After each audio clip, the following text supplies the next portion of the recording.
엔젤라 더크워스가 지은 그릿, IQ, 재능, 환경을 뛰어넘는 열정적 끈기의 힘. 엔젤라 더크워스는 펜실베니아 대학교의 심리학과 교수이다. 하버드 대학교에서 신경생물학 연구로 수석 졸업한 후 마샬 장학재단의 지원을 받으며 옥스퍼드 대학교에서 신경과학 석사학위를, 이후에 펜실베니아 대학교에서 심리학 박사학위를 받았다. 현재 백악관, 세계은행, 포천 500대 기업의 최고 경영자들의 자문위원으로 활동하고 있다. 인성 발달의 연구와 실천을 임무로 하는 비영리 단체인 캐릭터랩의 설립자이자 연구부장이기도 하다.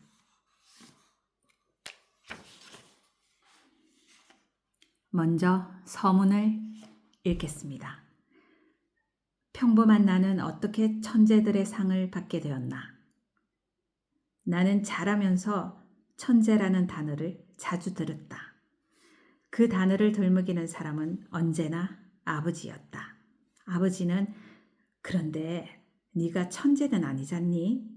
라고 불쑥 말하고는 했다.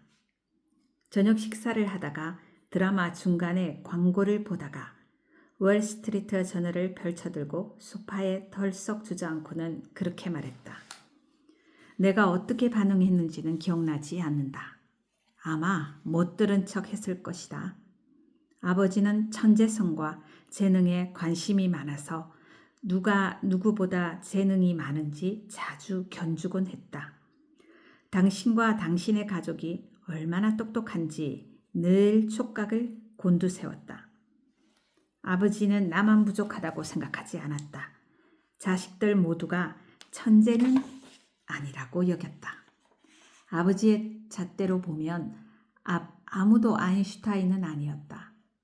이는 아버지께 큰 실망이었던 듯 했다.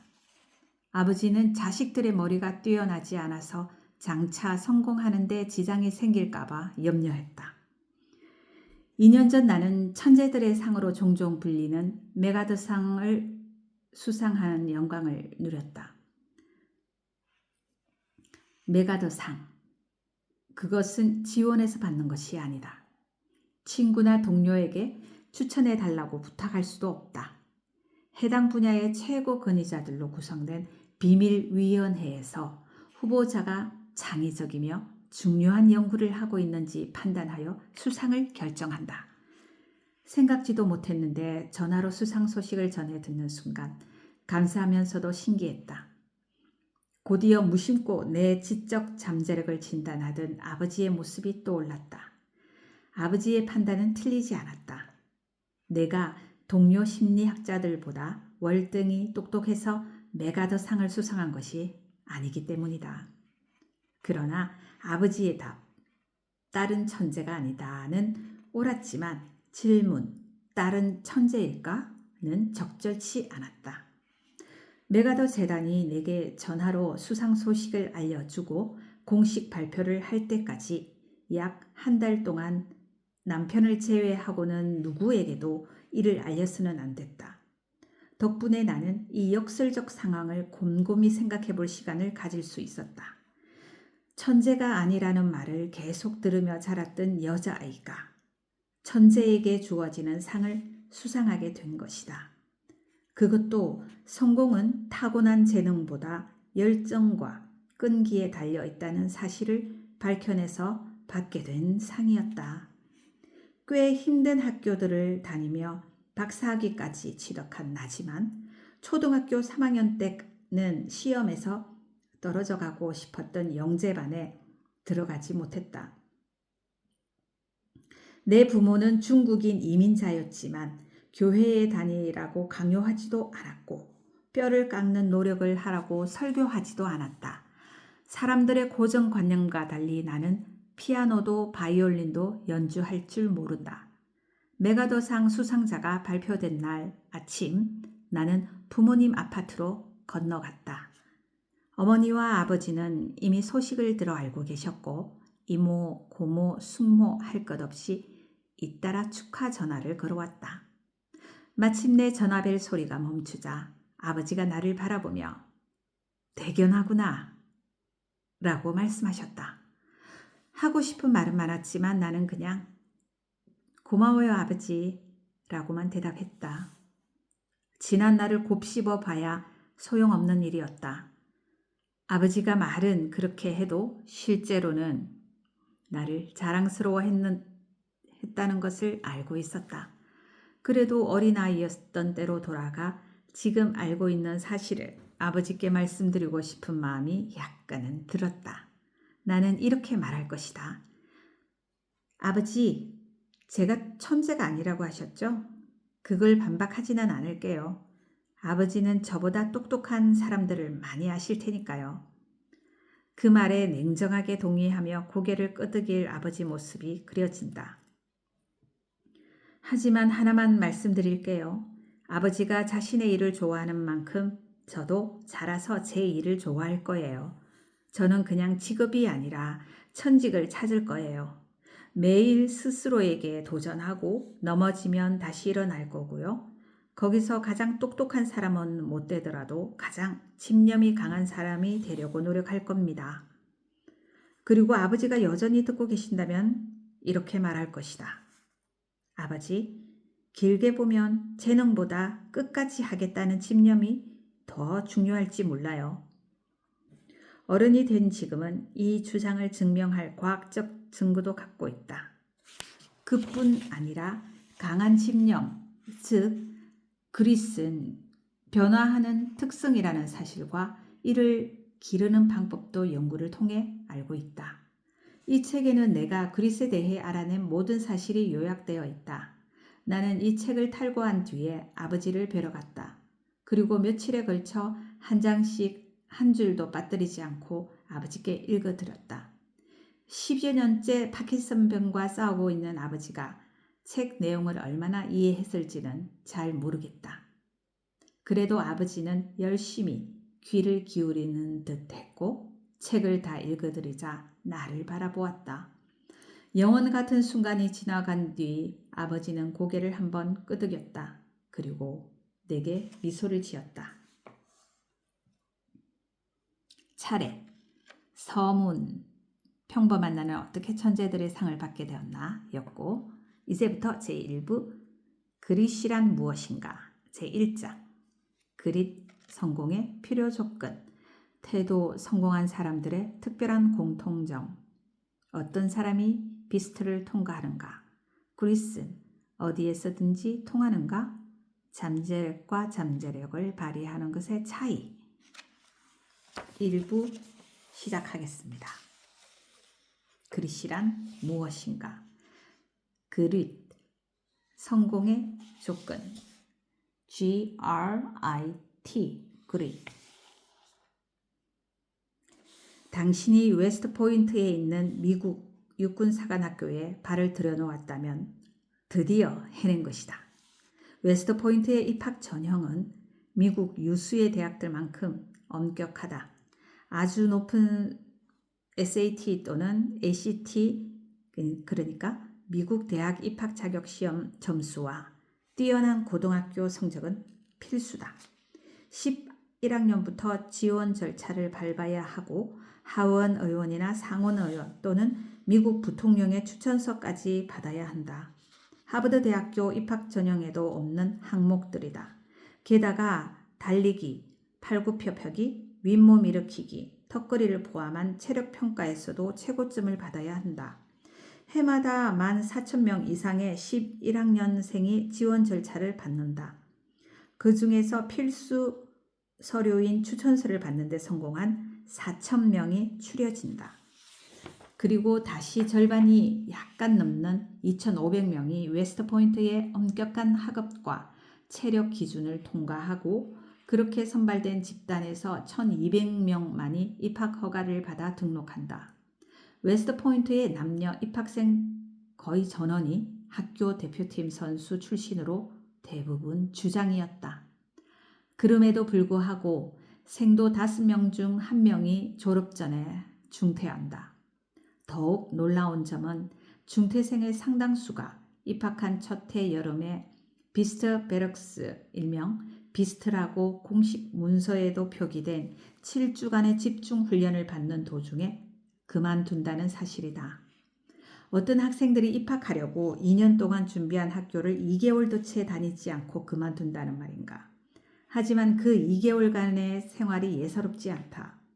웨스트포인트 핸드북에서는 비스트를 이렇게 설명한다. 웨스트포인트에서 생활하는 4년 중에 신체적으로나 정신적으로 가장 힘들게 느껴질 이 훈련은 학생들이 신입생도에서 군인으로 변모하도록 설계되어 있다. 비스트 베럭스 일과표를 보면 5시에 기상, 5시 반에 기상 점호, 5시 반에서 6시 55분 체력 단련, 6시 55분에서 7시 25분 세면 및 청소, 7시 반에서 8시 15분은 조식, 8시 반에서 12시 45분은 훈련 혹은 수업, 1시에서 1시 45분 중식, 2시에서 3시, 4시 45분까지는 훈련 그리고 수업, 4시에서 5시 반까지는 단체 경기, 5시 반에서 5시 55분 오후 저녁에는 세면 및 청소, 6시에서 6시 45분은 석식을 하고 7시에서 9시에는 훈련 수업을 다시 시작합니다. 9시에서 10시 지휘관 점호를 하고 10시에 소등하는 겁니다. 일과는 오전 5시에 시작이 되고 생도들은 5시 30분까지 집합하고 정렬의 부동 자세로 국기 개양식을 거행한다. 그 뒤로 강도 높은 달리기나 체조, 열병행진, 강의실 수업, 화기훈련, 운동이 쉴 새 없이 이어진다. 밤 10시가 되면 애잔한 소등 나팔 소리와 함께 불이 꺼진다. 그리고 다음 날이면 똑같은 일과가 다시 반복된다. 주말도 없고 식사 시간 이외에 휴식 시간도 없으며 웨스트포인트 밖에 있는 가족이나 친구와의 연락도 일절할 수 없다. 한 생도는 비스트를 이렇게 묘사한다. 생도들은 모든 발달 영역에서 정신적, 신체적, 군사적, 사회적으로 다양한 도전을 받습니다. 훈련에서는 생도들의 약점을 들춰냅니다. 그들을 단련시키기 위해서죠. 그렇다면 어떤 생도가 비스트를 통과하는가? 나는 2004년 심리학과 대학원 2년 차일 때부터 그 답을 찾아 나섰지만 미국 육군에서는 같은 질문을 수십 년째 해오고 있었다. 내가 그 퍼즐을 풀겠다고 나서기 약 50년도 더 전인 1955년 제리 케이건이라는 젊은 심리학자가 육군에 징집된 후 웨스트포인트로 배치됐다. 그는 거기서 신입생도 중에 누가 남고 누가 떠날지 밝혀낼 목적으로 실시하는 검사를 담당하게 됐다. 무슨 운명인지 케이건은 웨스트포인트의 중퇴생에 대해 연구한 최초의 심리학자였을 뿐 아니라 내가 대학에 가서 처음 만난 심리학자이기도 했다. 나는 그의 실험실에서 2년간 시간제 근무까지 했다. 케이건은 알곡과 쫄정이를 가려내려던 웨스트포인트의 초창기 노력은 아무런 성과가 없었다고 평했다. 그는 생도들에게 그림이 인쇄된 카드를 보여주고 무엇이 떠오르는지 말해보라는 검사만도 수백 시간은 했을 거라고 회상했다. 이 검사는 내면 깊숙이 자리한 무의식적 동기를 밝혀내는데 목적이 있으며 숭고한 행위와 용감한 공적을 떠올린 생도들은 중퇴하지 않고 졸업할 것이라는 근거로 실시됐다. 원리는 훌륭해 보이는 많은 아이디어처럼 이 검사도 실제로는 별 소용이 없었다. 생도들의 대답은 다채롭고 재밌었지만 그들이 실생활에서 내리는 결정과는 아무런 상관이 없었다.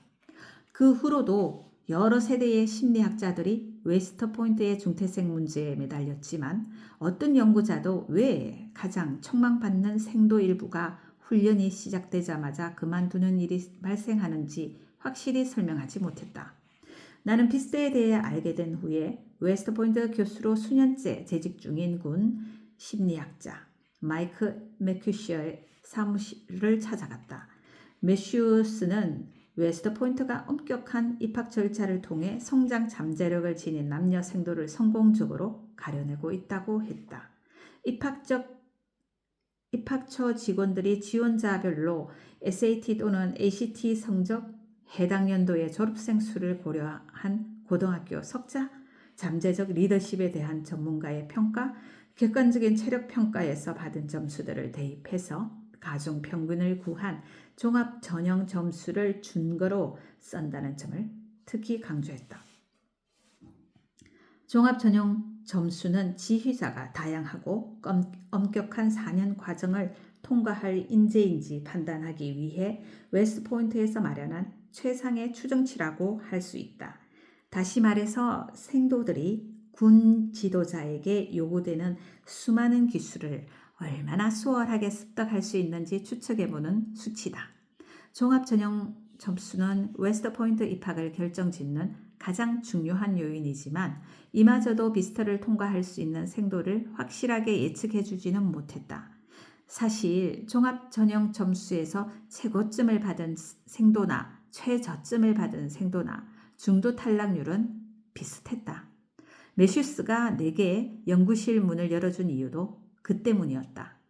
매슈스는 자신이 청년 시절 공군에 입대한 뒤에 받았던 훈련에서 수수께끼의 실마를 얻었다. 그가 받은 신병 훈련은 웨스트포인트의 기초훈련인 비스트만큼 끔찍하지는 않았지만 상당히 유사했다. 가장 중요한 유사점은 현재 역량으로는 버거운 도전 과제들이 주어진다는 점이었다. 매슈스와 다른 신병들은 난생 처음 할 수 없는 일을 하라는 요구를 매 시간 받았다. 2주도 안 돼 지치고 외롭고 좌절감에 빠져 그만두려고 했습니다. 동기들 모두가 그랬지요. 일부는 정말 그만뒀지만 매슈스는 그러지 않았다. 그는 위기 대처 능력과 재능은 아무 상관이 없다는 놀라운 사실을 목격했다. 실제로 훈련 도중에 포기하는 신병들 중 그 이유가 능력이 부족해서인 경우는 드물었다. 그보다 중요한 것은 절대 포기하지 않는 태도였다. 태도, 성공한 사람들의 특별한 공통점. 그 무렵 도전에 임하는 불굴의 자세가 중요하다고 말한 사람은 마이크 매슈스만이 아니었다. 성공의 심리학을 막 탐구하기 시작한 대학원생이었던 나는 재계, 예술계, 체육계, 언론계, 학계, 의학계, 법조계 지도자들을 면담하면서 다음과 같은 질문을 던졌다. 당신의 분야에서 최고는 누구입니까? 그들은 어떤 사람인가요? 그들의 어떤 점이 특별하다고 생각합니까? 면담에서 드러난 성공한 사람들의 특성 중에서는 해당 분야에 한정된 것도 있었다. 예컨대 다수의 기업일은 재무 위험을 감수하는 성향을 언급했다. 면밀한 계산 끝에 수백만 달러가 걸린 결정을 내리고도 편히 잘 수 있어야 합니다. 하지만 예술가에게 이 특성은 전혀 중요하지 않은 듯했다. 그들이 언급한 특성은 창작 욕구였다. 나는 뭐든 만들기를 좋아해요. 왠지 모르지만 그냥 좋아요. 그에 반해 운동선수들은 승리할 때 느끼는 황홀감이 동기가 된다고 했다. 승자는 정멸 대결을 좋아합니다. 그리고 패배를 싫어하죠. 분야별 특성과 함께 공통적인 특성도 드러났는데 내 관심사는 그 공통 특성들이었다. 분야에 상관없이 크게 성공한 사람들은 운도 좋았고 재능도 있었다. 그 이야기는 전에도 들어와서 의아할 것도 없었다. 하지만 그게 전부가 아니었다. 면담 중 많은 사람들이 나에게 잠재력을 실현해 보기도 전에 중도 하차하거나 흥미를 잃어 모두를 놀라게 했던 유망주들의 이야기를 들려줬다. 실패한 뒤에도 계속 시도하는 의지가 매우 중요하고도 쉽지 않은 특성인 듯 했다. 일이 잘 풀릴 때는 잘 해내지만 잘 안 풀릴 때는 무너져 버리는 사람들이 있습니다. 이들과의 면담에서 거론된 성공한 사람들은 정말 끈질기다는 특성을 갖고 있었다. 사실 처음에는 글을 썩 잘 쓰지 못했던 친구가 있었어요. 우리는 그의 글을 읽다가 어슬프고 멜로드라마 같아서 웃고는 했어요. 하지만 그는 문장력을 계속 향상시켰고 지난해에는 구겐하임 재단에서 연구비까지 지원받았죠. 또한 성공한 사람들은 끊임없이 발전을 추구했다. 그녀는 결코 만족하는 법이 없었어요. 이 정도면 만족할 만할 때도 본인이 가장 가혹한 비평가였죠.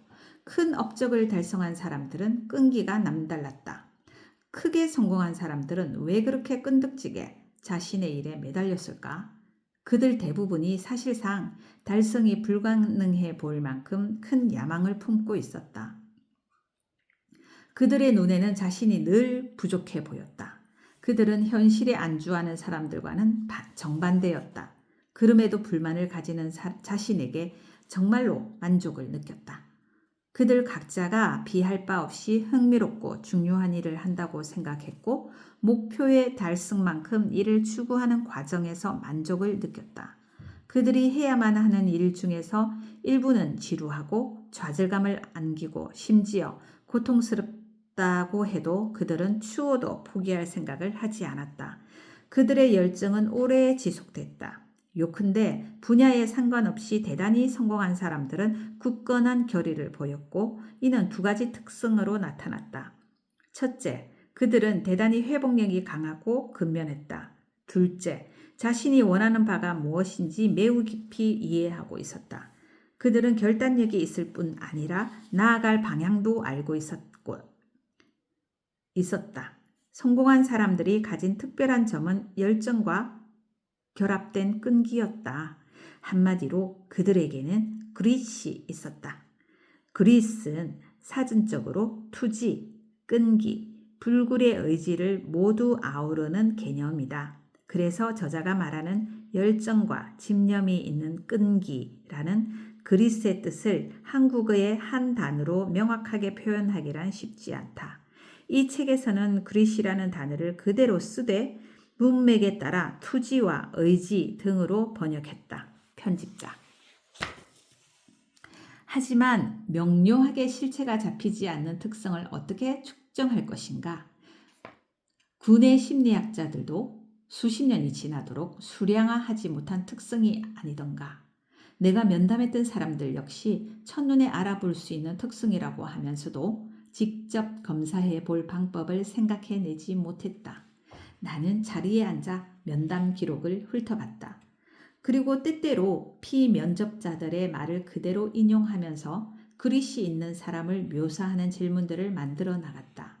질문의 절반은 끈기에 관한 것이었다. 나는 좌절을 딛고 일어나 중요한 도전에 성공한 적이 있다. 나는 뭐든 시작한 일은 반드시 끝낸다. 와 같은 것들이었다.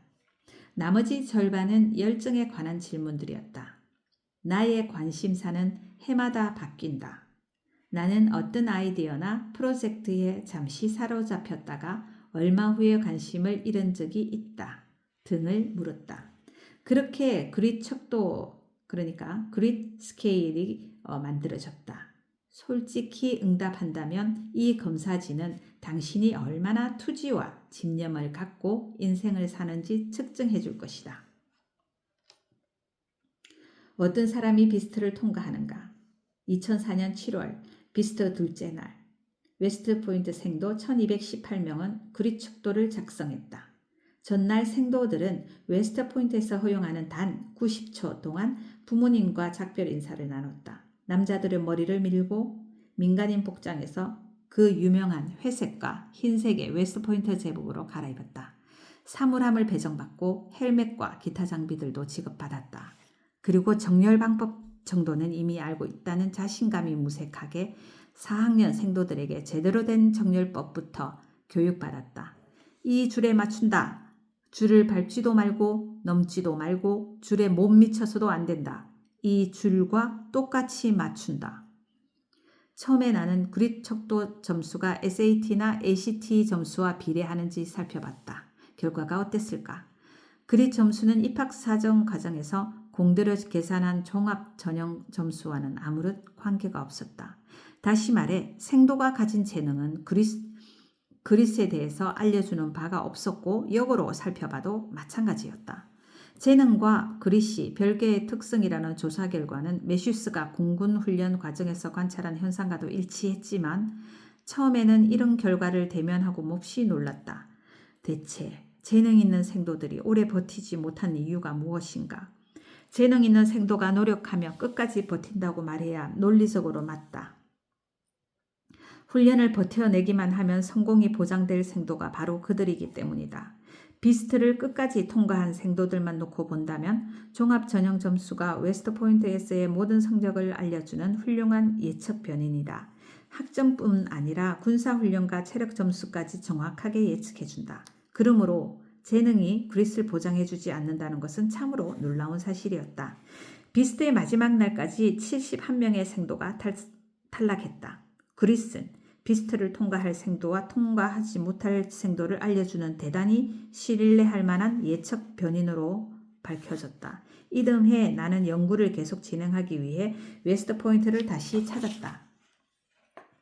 그 해의 비스트 중에 탈락자는 62명이었고 이번에도 그릿이 어떤 생도가 남을지 예측해주는 변인이었다. 그에 반해 비스트를 통과한 생도와 탈락한 생도의 종합 전형 점수는 별다른 차이가 없었다.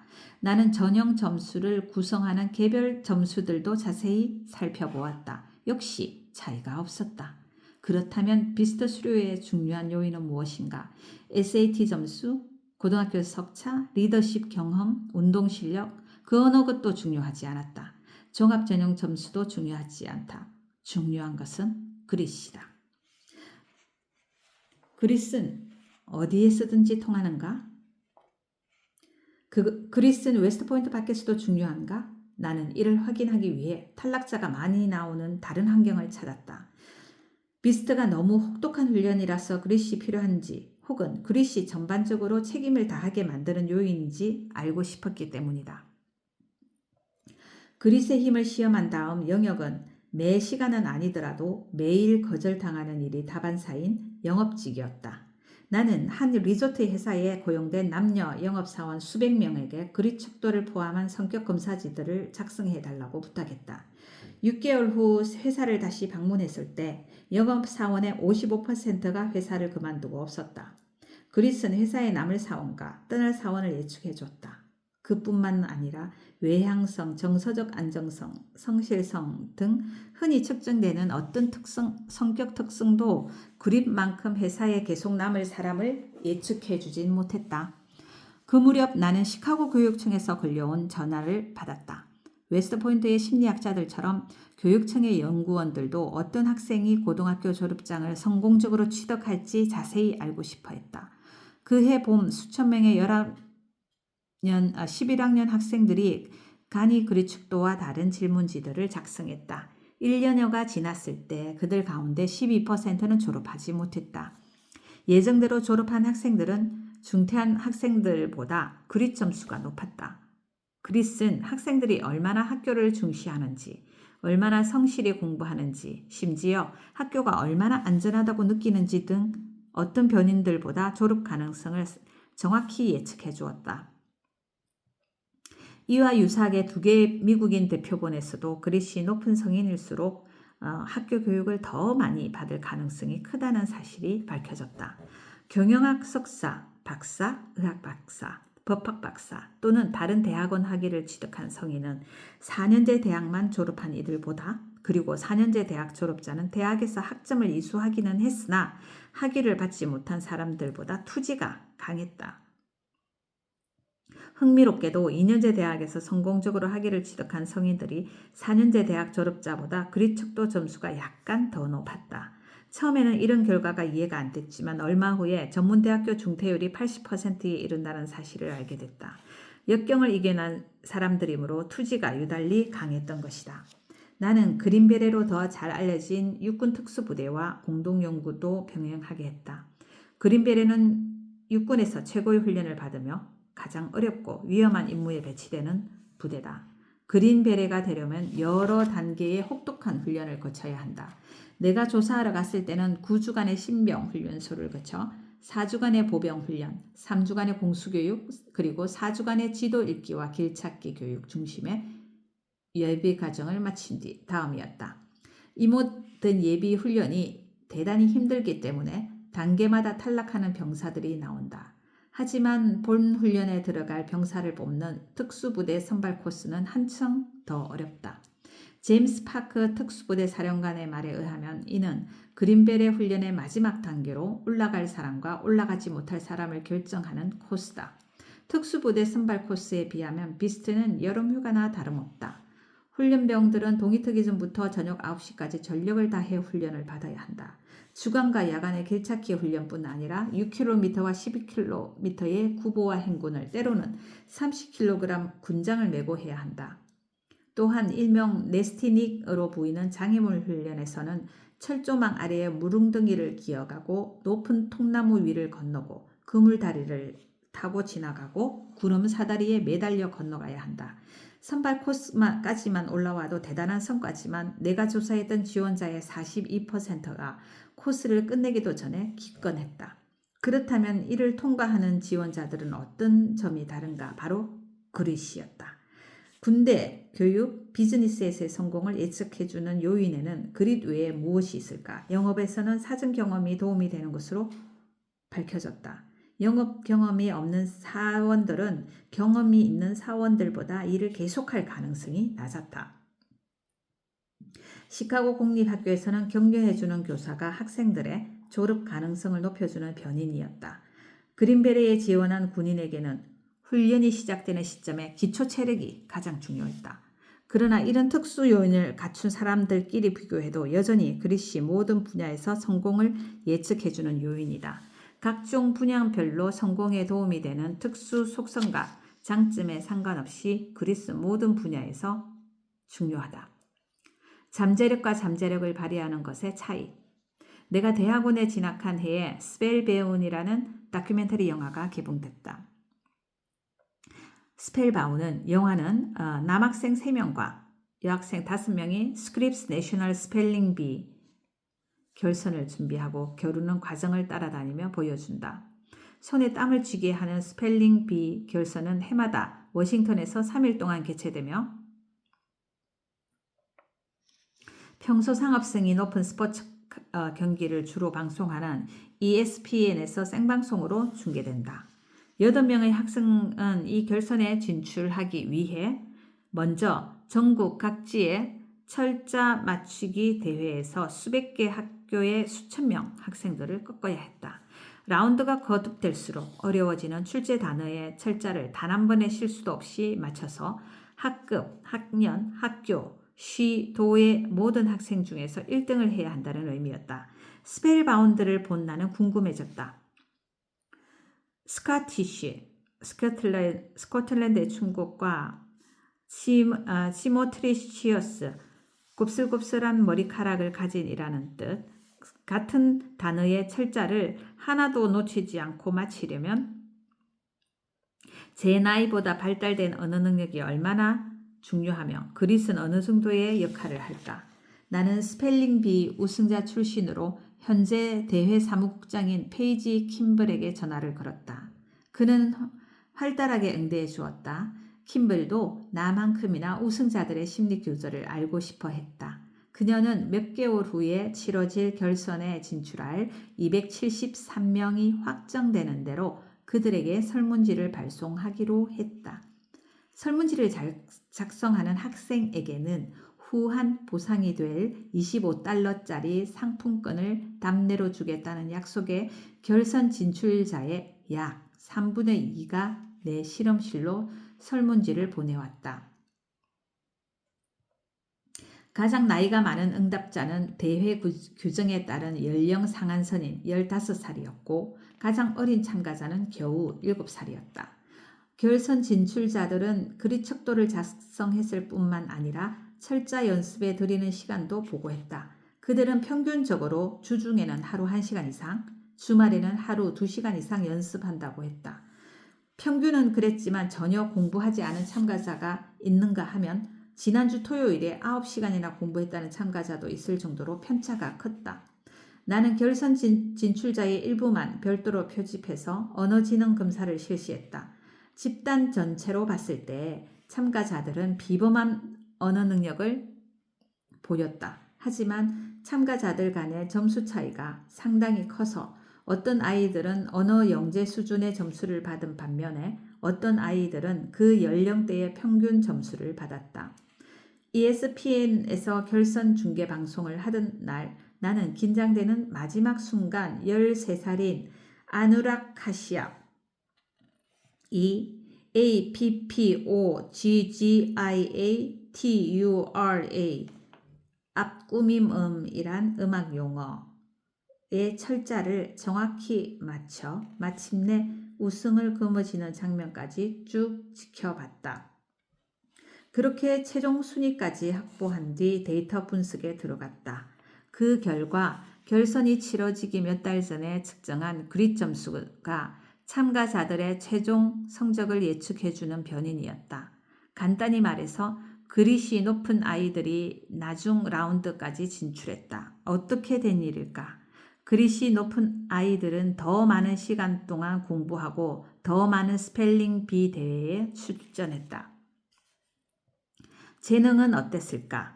언어지능 역시 어느 라운드까지 진출할지 예측해줬다. 하지만 언어지능과 그릿 사이에는 아무런 관계가 없었다. 또한 언어에 재능이 있는 참가자들이 재능이 덜한 참가자들보다 더 오랜 시간 공부하지도 않았으며 스펠링 비 대회 출전 경력이 더 많지도 않았다. 그릿과 재능이 별개라는 사실은 아이비리그 대학생들을 대상으로 한 연구에서도 다시 드러났다. 그 연구에서는 SAT 점수와 그릿 점수가 반비례 관계로 나왔다. 연구의 표본 가운데서 SAT 점수가 높은 학생들의 평균 그릿 점수는 또래 학생들보다 약간 낮았다. 이 연구 결과와 그동안 수집해온 다른 자료들을 종합해서 얻은 통찰이 향후 내 연구의 기본 지침이 됐다. 그것은 우리가 잠재력을 갖고 있는 것과 그 잠재력의 발휘는 별개라는 사실이다.